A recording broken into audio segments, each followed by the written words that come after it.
History is filled with strange catalysts for conflict, but few are as peculiar as a war sparked by a severed ear. This is the story of the War of Jenkins' Ear, a conflict that reveals how a single act of violence can be twisted by political ambition into an international crisis. The year is 1731.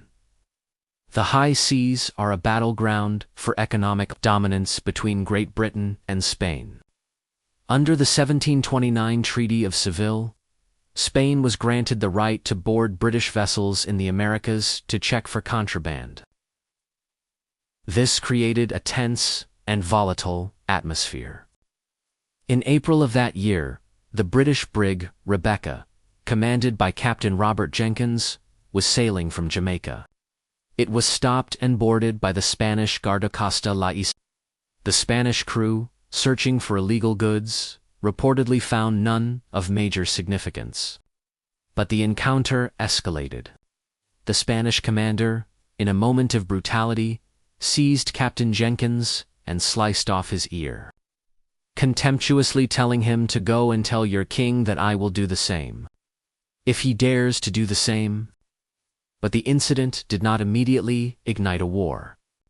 For 7 years, the story of Jenkins' ear was little more than a mariner's tale. Jenkins himself pickled the severed ear in a jar. Meanwhile, in Britain, political tensions were rising.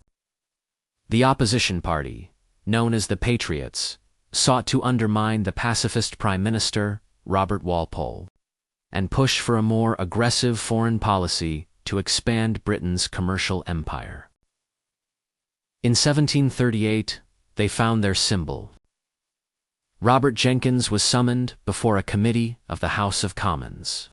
There, in a moment of high political theater, he allegedly produced the shriveled, preserved ear.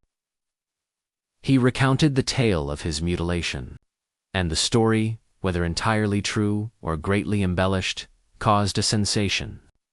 Public outrage, fanned by the flames of political opportunism, became unstoppable.